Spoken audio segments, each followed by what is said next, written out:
Merci à Dieu. Voilà. Je me trouve investi par un mot de Dieu. Je ne sais pas du tout comment ça va se passer. On va parler de la repentance, qui est un des organes vitaux de l'Évangile. Et il n'y a pas de vraie repentance sans abaissement. Alors voilà ce que Dieu dépose dans mon cœur ce soir, s'abaisser et se repentir. Je vous ai déjà disposé l'auditoire, c'est pas moi qui le fais, c'est le Seigneur, mais pour vous faire comprendre que je suis conscient qu'il y a plusieurs niveaux de repentance ce soir. Il y a des personnes qui sont dans leur péché, ils ont besoin de se repentir. Il y a des personnes qui ont pris un peu d'éloignement avec Dieu, ils ont besoin de se repentir. Il y a des positions de cœur dans le secret dont on a besoin de se repentir. Il y a un orgueil parfois caché dans le cœur dont on a besoin de se repentir. Enfin, vous m'avez compris, on a besoin de se repentir parfois d'un état d'esprit. Alors regardez, le mot repentance, il est dans le grec en 3 mots différents. Mais il veut dire changement d'attitude, changement de mentalité et changement radical. Amen. Alors devant ça, je ne sais pas vous, comment je pourrais me sentir étranger à ce besoin? Je dis ça pour nous aider ensemble ce soir. Moi qui vous prêche, j'ai besoin de me repentir. Et je te pose une question. Il y a combien de temps que tu ne l'as pas fait? Attention, réellement. Je ne parle pas de se repentir des lèvres simplement, mais d'avoir laissé le Saint-Esprit nous convaincre de notre besoin. Et vous savez, ce séminaire, c'est aussi un moyen où on va faire une cure thermale, une cure de l'âme.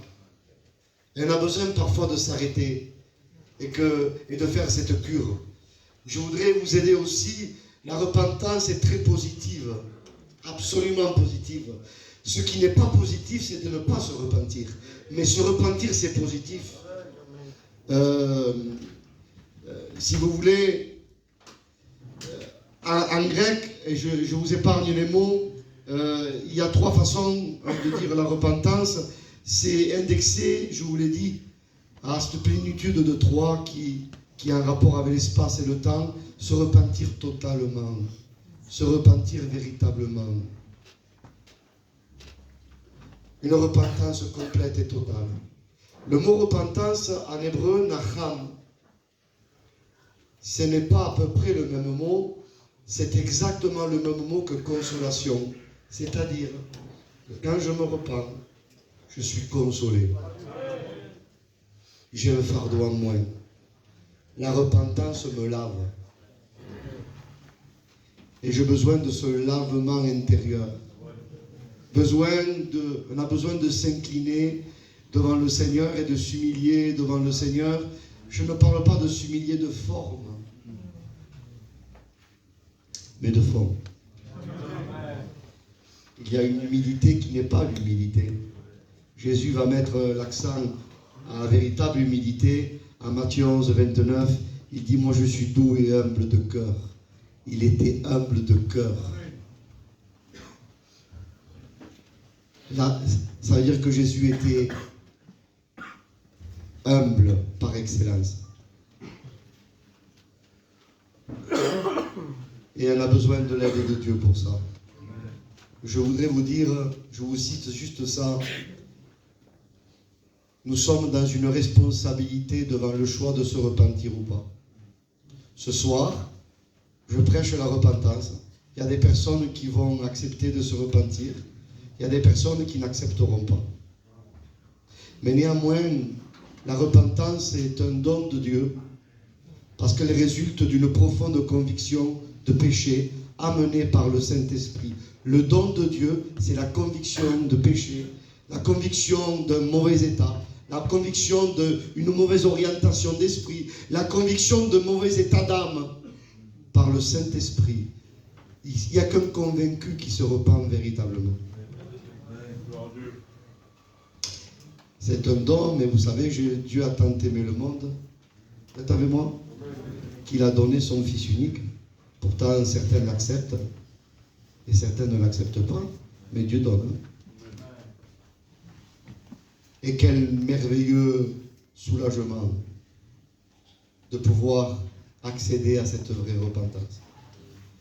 Laissez la grâce de Dieu, la grâce divine nous permettre de nous humilier. Et vous savez, aujourd'hui, on ne cherche plus l'élévation que l'abaissement.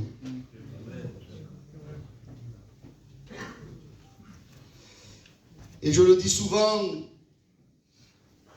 c'est un danger, une élévation qui n'a pas été provoquée par un abaissement. Il y a dans la généalogie messianique, c'est écrit en Genèse 5, verset 18. C'est simple, regardez. Yéred engendra Enoch. Enoch, c'est celui qui a été enlevé. Mais qui c'est qui engendre Yéred? Yéred veut dire descente. C'est la descente qui va engendrer l'élévation. Attention à des élévations qui n'ont pas été engendrées par une descente.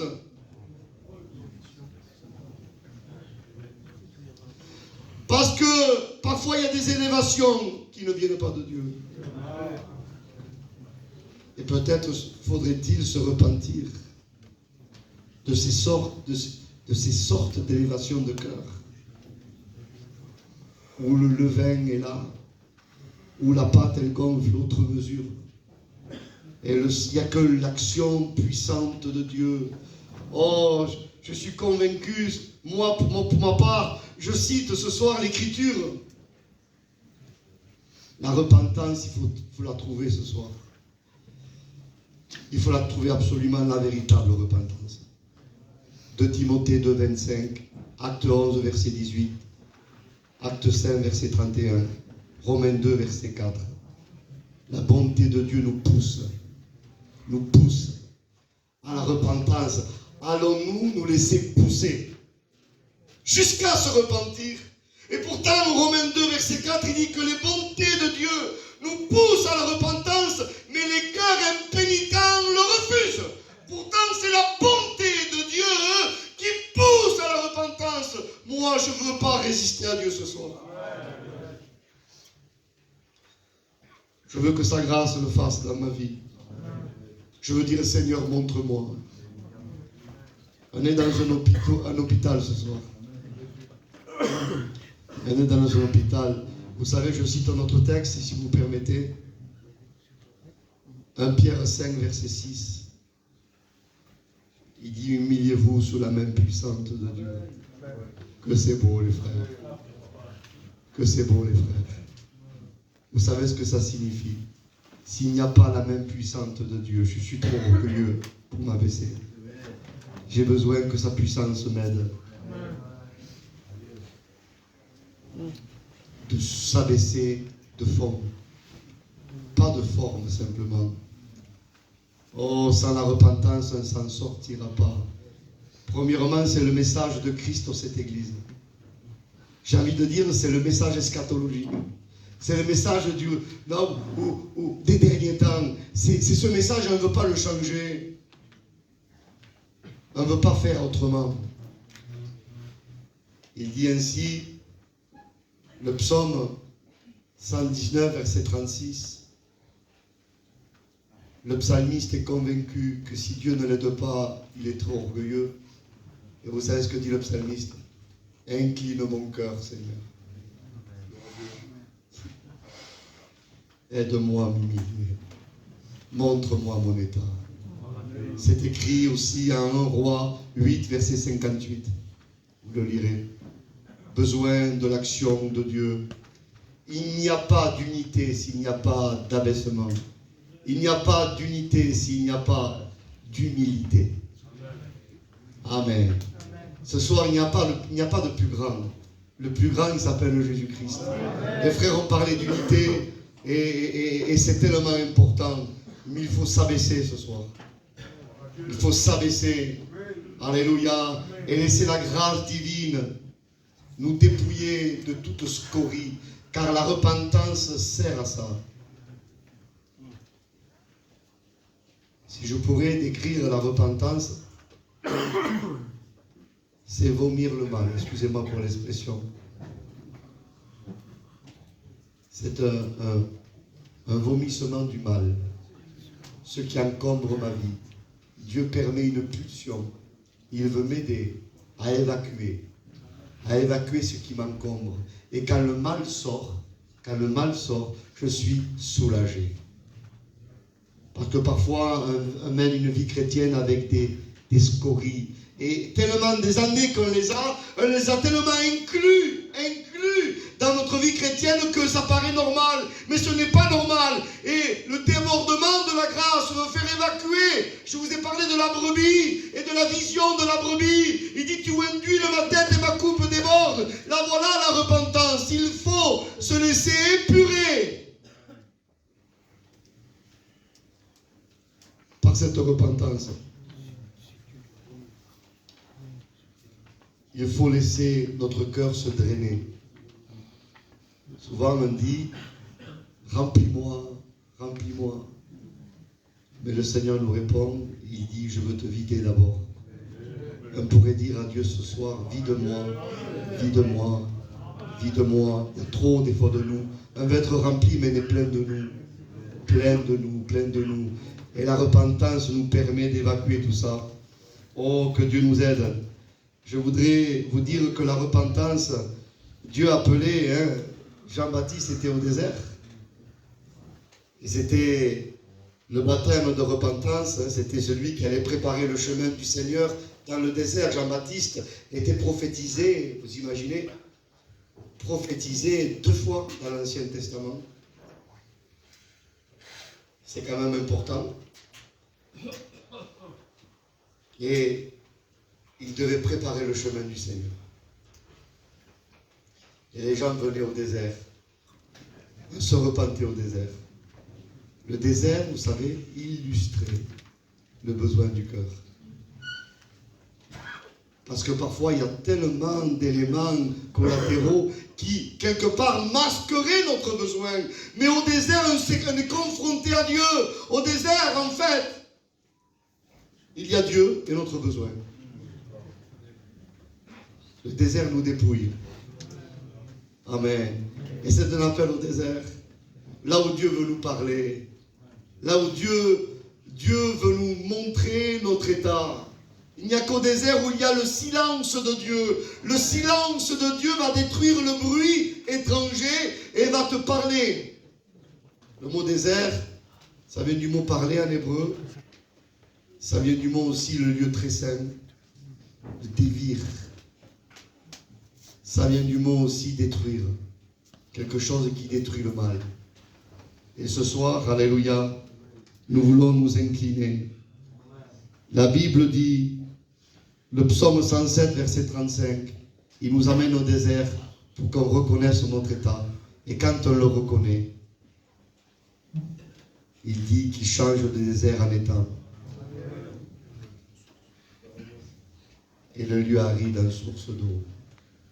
Amen. Amen. Que Dieu soit béni. Que Dieu soit glorifié. Béni soit le Seigneur ce soir.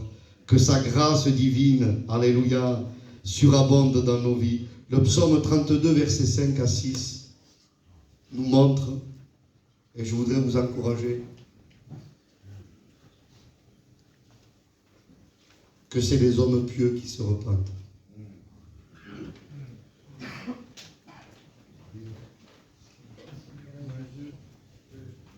La repentance est une preuve de piété. Ce soir, Dieu nous encourage à nous repentir. Que Dieu soit glorifié. Alors il y a la vraie repentance Et il y a malheureusement la fausse repentance. Regardez, on va lire Matthieu 7 si vous permettez.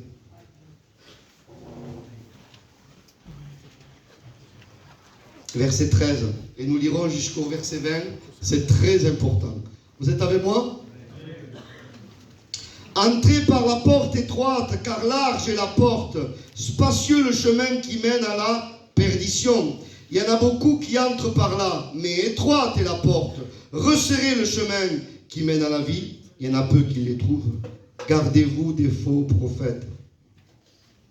Ils viennent à vous en vêtements de brebis, mais au-dedans ce sont des loups ravisseurs. Vous les reconnaîtrez à leurs fruits. Cueille-t-on des raisins sur des épines ou des figues sur des chardons? Tout bon arbre porte de bons fruits, mais le mauvais arbre porte de mauvais fruits. Un bon arbre ne peut pas porter de mauvais fruits, ni un mauvais arbre porter de bons fruits. Tout arbre qui ne porte pas de bons fruits est coupé et jeté au feu. C'est donc à leurs fruits que vous les reconnaîtrez. Regardez la conséquence de ceux qui veulent passer la porte large.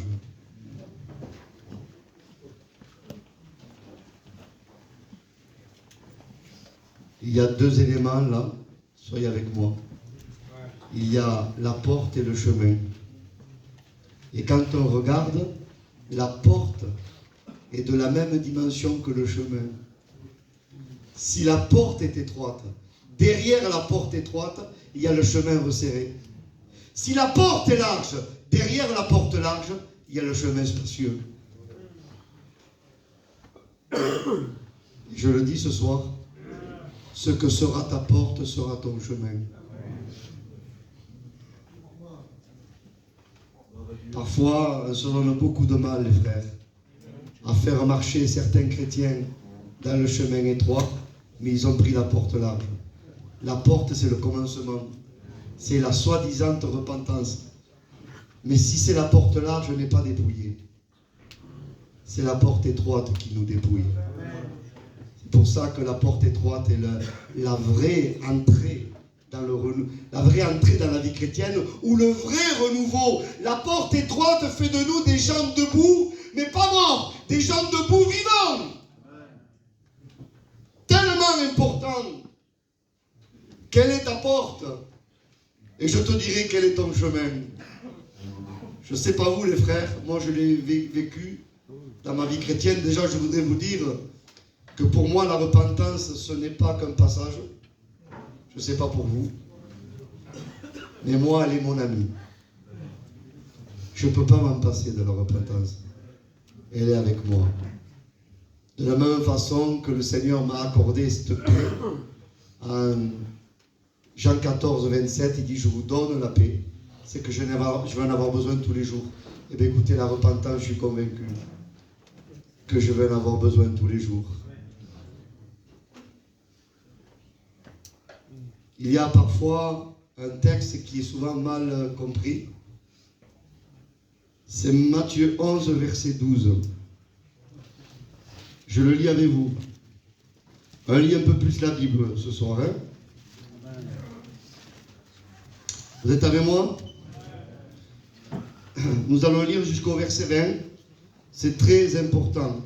Depuis le temps de Jean-Baptiste jusqu'à présent, le royaume des cieux est forcé, et ce sont les violents qui s'en emparent. Car tous les prophètes et la loi ont prophétisé jusqu'à Jean, et si vous voulez le comprendre, c'est lui qui est l'Élie qui devait venir. Que celui qui a des oreilles pour entendre, entende. À qui comparerai-je cette génération? Elle ressemble, vous êtes avec moi, à des enfants assis sur des places publiques et qui s'adressent à d'autres enfants disant « Nous avons joué de la flûte et vous n'avez pas dansé. Nous avons chanté des complaintes et vous n'êtes pas lamentés. Car Jean est venu, ne mangeant ni ne buvant, et ils disent « Il a un démon. » Le Fils de l'homme, donc Jésus, est venu, lui, mangeant et buvant, et ils disent « C'est un mangeur et un buveur, un ami des publicains et des gens de mauvaise vie. » En fait, celui qui ne veut pas se repentir, il a toujours une excuse. Mais la sagesse a été justifiée par ses œuvres. Le verset 20, soyez avec moi. s'il vous plaît. Alors il se mit à faire des reproches aux villes dans lesquelles il avait eu lieu la plupart de ces miracles, parce qu'elles ne s'étaient pas repenties. Les violents ne sont pas positifs dans le contexte. Les violents, c'est ceux qui veulent s'approprier de la vie chrétienne sans être passés par une vraie repentance. C'est des violents. Je vous donne l'évangile parallèle, Luc 16, verset 16.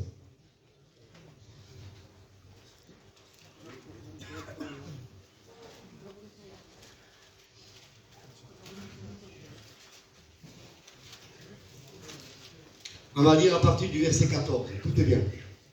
Les pharisiens qui étaient avares écoutaient tout cela et se moquaient de lui. Jésus leur dit, vous cherchez à paraître juste devant les hommes, mais Dieu connaît vos cœurs.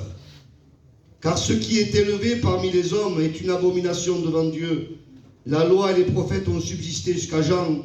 Depuis lors, le royaume de Dieu est annoncé et chacun use de violence pour y rentrer. Il est plus facile que le ciel et la terre passent, qu'il ne l'est qu'un seul trait de lettre de la loi ne vienne à tomber. Il voulait paraître juste devant les hommes, et les gens usaient de violence. Le texte grec, il voulait forcer les portes du royaume.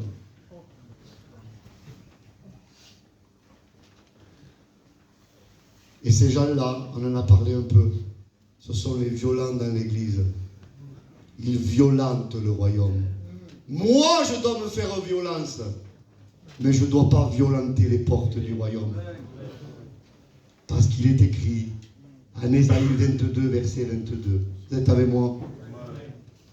Si lui ouvre, personne ne peut fermer. Mais si lui ferme, personne ne peut ouvrir. Ce sont des chrétiens nominels. Ce sont des repentis nominels, mais ils ne connaissent pas une vraie repentance, un vrai renouveau. Il dit ainsi, je lis ces textes parce qu'ils sont tellement importants. Matthieu 3, verset 7. Soyez avec moi, bougez pas. Hein. Je vous tiens là, bougez pas. Hein. Ne partez pas. Hein.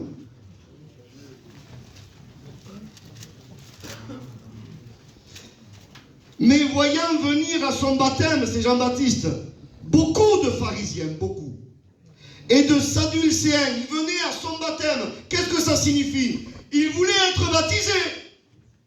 Beaucoup. Mais quelle séduction pour nous les pasteurs, beaucoup, un grand nombre. Oh, on va se dire, c'est merveilleux, on va les baptiser, l'église va grandir. Mais un serviteur rempli de l'esprit, il favorise la sainteté plutôt que le nombre. Beaucoup qui n'auraient pas été séduits. Vous êtes avec moi? Beaucoup de sadducéens et de pharisiens. Jean-Baptiste est dans un désert. Ils avaient quitté Jérusalem. Ils venaient pour être baptisés à son baptême. Mais Jean-Baptiste, animé par l'esprit, leur dit, génération de vipères,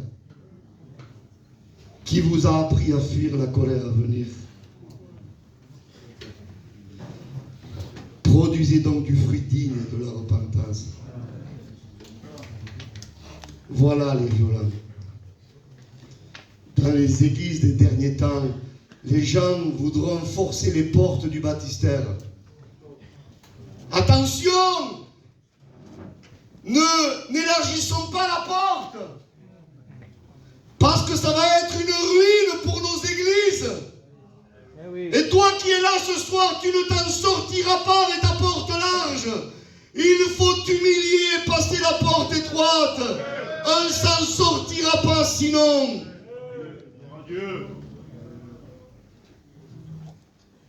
On ne s'en sortira pas sinon. Qui vous a appris à fuir la colère à venir? Vous êtes avec moi? Qu'est-ce que c'est le sentiment de la vraie repentance? Déjà, on a compris. Ce n'est pas la peur qui nous pousse à nous repentir. Amen. Vous savez, je vous donne une anecdote. Hein, vous permettez? J'ai un cousin, maintenant il va bien. Hein. Il est venu chez moi avant la réunion. C'était une demi-heure avant la réunion.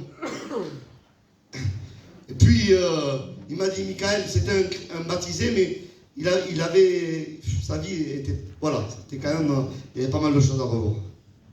Il m'a dit, je me suis trouvé mal, je manquais mourir. Il m'a dit, crois-moi, il m'a dit, que là, je me suis repenti, j'étais sincère. Et je le regarde, et je lui ai dit, tu crois qu'à ce moment-là, tu as eu la vraie repentance? Dès que je lui ai dit ça, il s'est assis de suite. Il me dit, explique-moi. J'ai dit, les sentiments de la vraie repentance ne sont pas égoïstes. Amen. Gloire à Dieu. Amen. Ça n'a rien à voir pour fuir la colère à venir. La vraie repentance n'est pas une peur d'aller à l'enfer. Qui veut pas l'enfer? Personne ne veut aller à l'enfer. Mais la motivation de la vraie repentance, qu'est-ce que c'est? C'est une tristesse sainte de l'avoir offensé à lui. Et là, mes frères, mes amis, si Dieu ne nous aide pas, comment voulez-vous que l'être humain ait un sentiment aussi noble?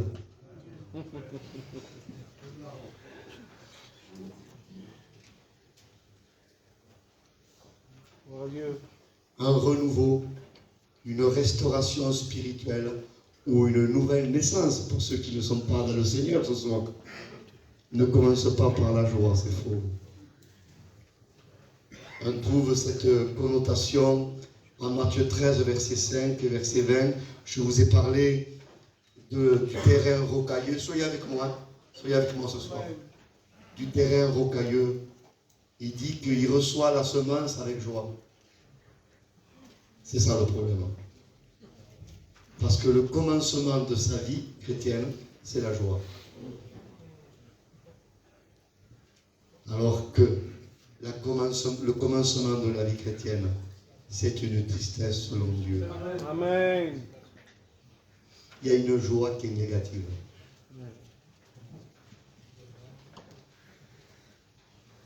Aujourd'hui, dans la mentalité de certains, c'est la joie à tout prix. C'est ça. 2 Corinthiens. Vous êtes avec moi? Amen. 7, verset 10. La tristesse selon Dieu produit en nous une repentance en salut, dont on ne se repent jamais. C'est la tristesse selon Dieu qui va produire une vraie repentance. Oh, je le dis ce soir. Je préfère la tristesse de Dieu que la joie du diable. Amen.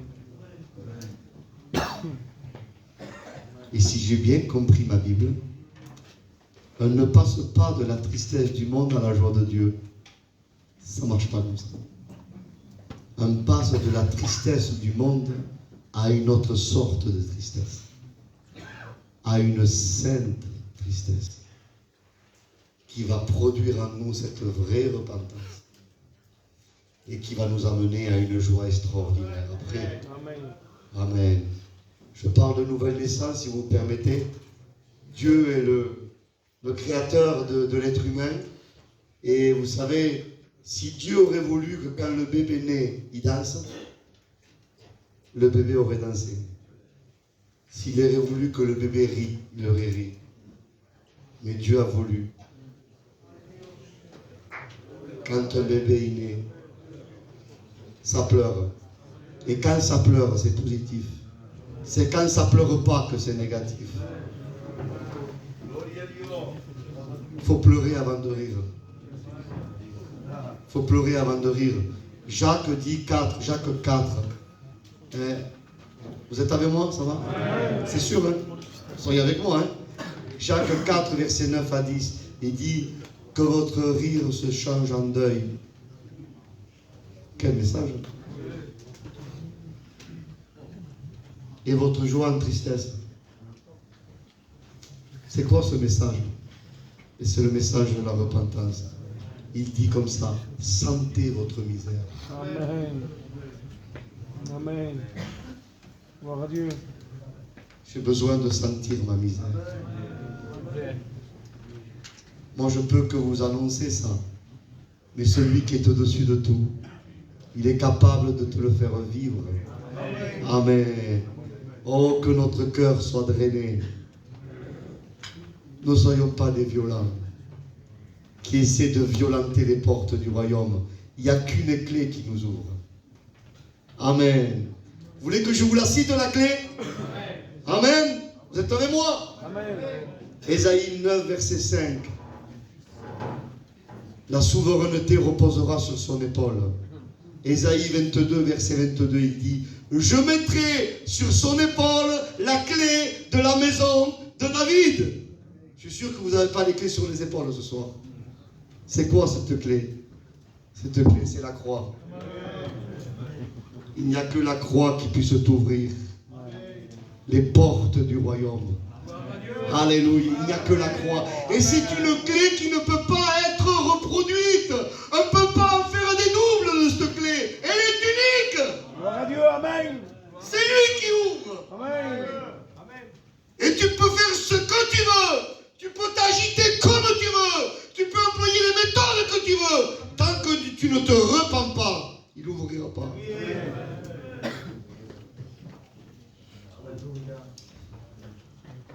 Je vous parle d'Apocalypse 5, un moment.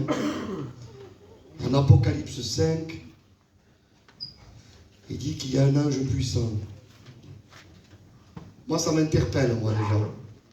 C'est un ange. Un ange, c'était suffisant. Les frères, un des êtres humains, nous, comprenez mon langage, hein?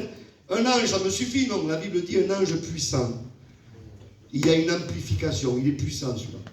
Un ange, c'est puissant, mais il dit un ange puissant. Bon, vous savez qu'il y a une hiérarchie angélique. Et cet ange puissant crie. Je vous ai dit que dans le ciel, quand ça crie, moi, ça m'interpelle. Hein? Cet ange crie d'une voix forte.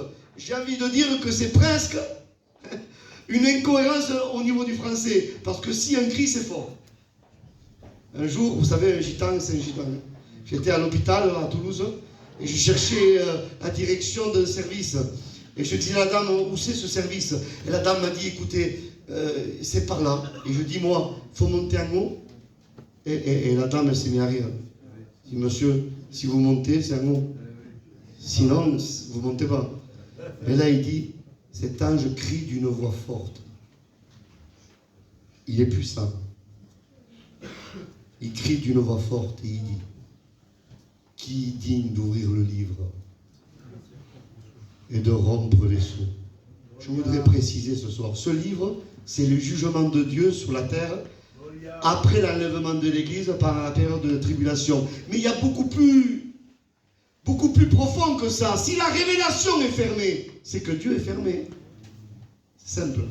Et quand Jean voit que personne, ni dans le ciel, ni sur la terre, ni sous la terre, personne n'était digne d'ouvrir le livre et rompre les sceaux. Et Jean, il dit qu'il pleure beaucoup. Un ange puissant. Ce texte est très amplifié. Il crie d'une voix forte. Et Jean pleure beaucoup.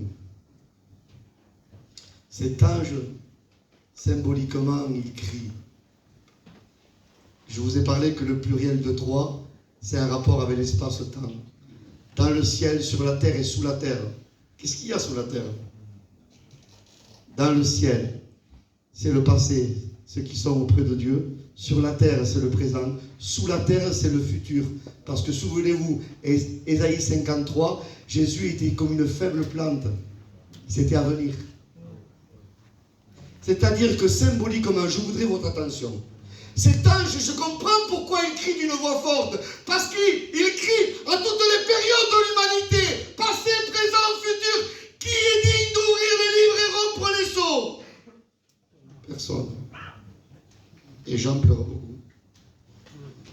Et un des anciens se tourne et dit, ne pleure pas. Amen. le lion de la tribu de Juda, le rejeton de David a vaincu pour ouvrir le livre et rompre les sceaux. Et Jean se retourne. Il voit un agneau immolé, mais debout. C'est très paradoxal. Il est immolé, sacrifié, mais il est debout. Normalement, un agneau sacrifié devait être couché, non, Jésus est debout. Il amène son sang au 3e ciel. Vous savez, il y a un dicton, vous êtes avec moi? Il y a un dicton qui dit, le mensonge, ça ne tient pas debout. La vérité tient debout.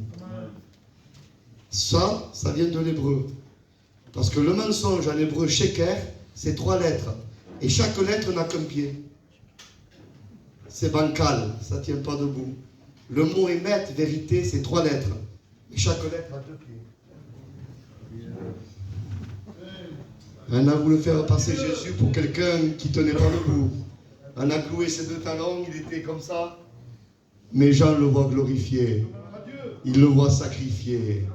Il est debout. Il tient debout. Tu es debout parce qu'il est debout. Alléluia. Et lui détient la clé pour ouvrir. Alors n'essayez pas de forcer avec un pied de biche. Ça ne marchera pas. Tu le feras aux yeux des hommes. Mais ça ne marchera pas. Ne sois pas un violent.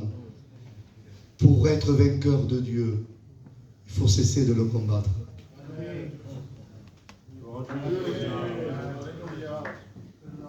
Il y a une connotation, si vous permettez. Vous avez vu que Jacob combat avec l'ange toute la nuit. Et il faut que l'ange le frappe à la moiture de l'ange, symbole de brisement. Et vous savez, le mot Israël, il a un aspect positif et négatif. Allez. Ça va pour l'instant? Allez, et on va terminer. On peut dire Israël, vous savez ce que ça veut dire? Celui qui combat contre Dieu. C'est pas terrible. Et si on cesse de le combattre, pour l'instant, Israël, en tant que nation, combat contre la révélation messianique. Et c'est Jacob là nous montre, en fait, ce combat, il résiste. Mais dès qu'il se laisse fléchir, ça devient Ishraël, l'homme qui voit Dieu. Quand on cesse de le combattre, on le voit. Et quand Israël se repentira devant la venue du Messie, il dit qu'ils le verront. Ils verront celui qu'ils ont percé. Alléluia. Nous voulons voir Jésus se lever ce soir. Alors écoute, ne le combat plus. Parce que ta non-repentance est une rébellion. Ta non-repentance est une résistance. Ce soir, il faut lâcher prise. Il ne faut plus lui résister. David dira, je vous l'ai cité pendant ces jours-ci, crée en moi un cœur pur. Amen. Amen. Un cœur drainé. Le mot pur en hébreu, taher, je vous l'ai souvent dit, hein, dans le grec c'est kataros, pur. Ça vient du mot cathéter. C'est-à-dire que la repentance est le moyen. C'est un cathéter que Dieu nous permet d'avoir pour que le mal sorte. Il faut que le cœur soit drainé. Il faut que le cœur soit incisé pour que le mal s'évacue. Vous savez, je dis ça et puis un prix. Écoutez. Le processus de purification en Lévitique 14, on l'appelait en hébreu Metzora. Il sort le mal. Le mal sortait. Parce que la personne devait se repentir. Il y avait la branche d'hysope, il y avait la branche de cèdre et l'hysope et le cramoisi. On n'a pas le temps de parler de ça. Mais le cèdre, c'est l'arbre le plus haut. L'hysope, c'est la plante la plus basse. Il y avait un message pour le lépreux. En voulant dire, tant que tu veux rester comme le cèdre, il n'y a pas de purification pour toi. Il faut que tu descendes comme l'hysope. Il n'y a pas de purification pour le cèdre. Il faut s'humilier. Amen. Il faut s'humilier ce soir. Pour recevoir la purification, il faut s'humilier. Alors je vous ai dit, la repentance, c'est vomir le mal. Vous savez, le plus beau cadeau, un des grands cadeaux que Dieu nous a donné dans notre métabolisme, c'est la nausée. Écoutez, c'est un cadeau extraordinaire, la nausée. Savez-vous pourquoi? Si je veux manger un bon restaurant chinois, bien assaisonné, mais si la nourriture est avariée, le goût va me tromper. Mais écoutez, Dieu a créé de telle façon l'être humain qu'il a conçu dans le cerveau une nausée. Le cerveau va transmettre au corps la nausée et la nausée va permettre d'évacuer. Oh, que nous ayons cette nausée ce soir. Aujourd'hui, il y a des messages anti-nausée.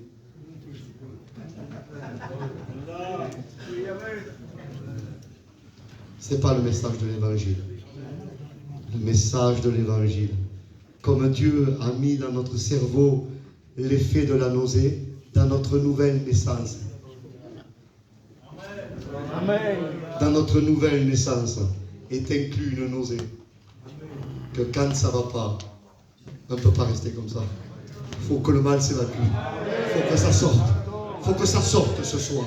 Il faut que ça sorte ce soir. Il faut que ça sorte la rébellion. Il faut que ça sorte ton orgueil. Il faut que ça sorte ta position, ton état d'esprit. Il faut qu'il sorte. Ton manque de pardon fraternel. Ta position de non-pardon, il faut que ça sorte. Peut-être ton animosité, il faut que ça sorte. Tu sais quel est ton besoin ce soir. Il faut juste s'humilier. Sommes-nous prêts ce soir de le faire ensemble? Amen. Amen. Amen. Besoin d'être rafraîchi. La clé est là. La clé est là. Il la possède, le Seigneur. C'est la croix. La clé est là. Et ce soir, il faut juste se repentir. Oh, que notre cœur soit drainé. Que dans le cathéter, c'est beau parce que, voyez ce lépreux, il va venir vers Jésus. Luc 5, je termine. N'ayez pas peur. Luc 5, il va dire, si tu le veux, tu peux me rendre pur. Jésus touche ce lépreux. Il dit, je le veux, sois pur. Et il dit, la lèpre le quitta. Amen. On aurait dit à ce lépreux, imaginez ce lépreux. On lui aurait dit, quitte ta lèpre. Comment ce lépreux aurait pu quitter sa lèpre? Impossible. La vraie délivrance, c'est pas quand le lépreux essaie de quitter sa lèpre. La vraie délivrance, c'est quand la lèpre quitte le lépreux. Un chrétien sans cathéter est un chrétien dangereux. Parce que rien sort. Moi, je connais des chrétiens où rien sort. Rien ne sort plus. La querelle, il la garde.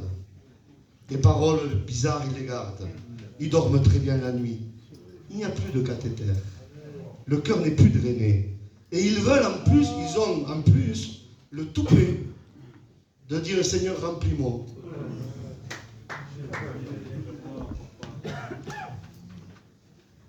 Non, un s'incline.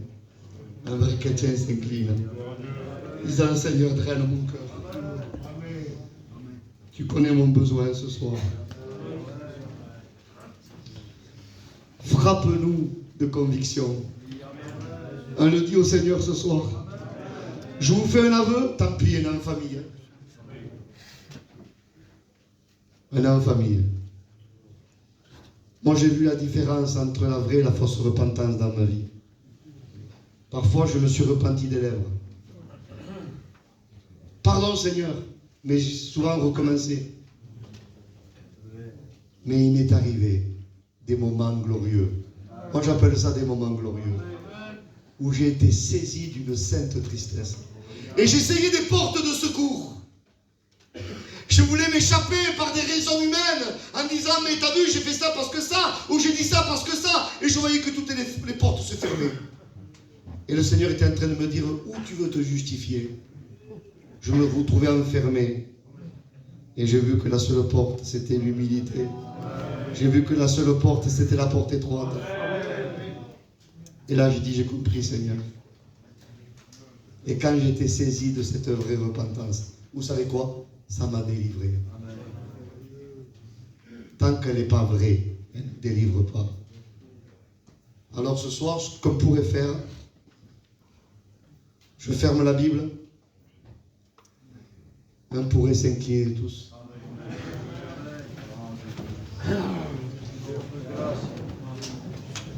On ne veut pas être des violents. On ne veut pas être des loups. On ne veut pas être des faux. Un reste, ceux qui peuvent rester, un reste s'il vous plaît, un prix juste. Un prix. Un prix le Seigneur. Un prix le Seigneur.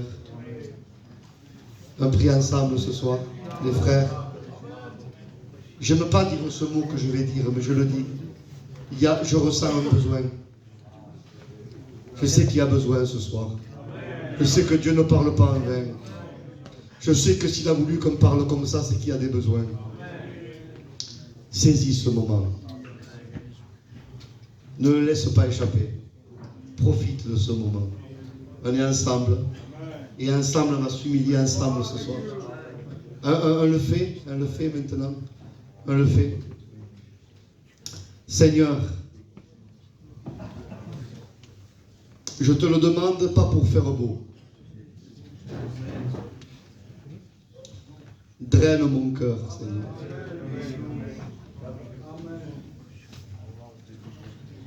Draine mon âme. Fais remonter toute scorie. La moindre pensée négative. Le moindre sentiment en rébellion contre toi. Le moindre état d'esprit, état d'âme qui ne te correspond pas. Seigneur, je t'en supplie. Agis dans mon âme. Agis dans ma vie. Dans le nom glorieux. Dans le nom précieux de Jésus, ton Fils. Tu vois ces âmes qui sont ici, Seigneur. Je te présente mes frères ce soir. Je te présente l'assemblée. Oh Seigneur, dans l'invisible, tu agis. Dans l'invisible, tu agis. Ce soir, tu agis. Il y a des victoires ce soir. Il y a des victoires à prendre ce soir. Saisis-toi de ce moment. Tu sais que Dieu t'a parlé. Tu sais que Dieu veut te renouveler dans tout ce qui constitue ta vie. Laisse le Seigneur faire. Laisse-le agir. Laisse-le agir ce soir. Alléluia. Laisse-le agir ce soir. Béni soit Dieu, béni soit Dieu. Restons là 5 minutes, s'il vous plaît. Alléluia. Prions le Seigneur.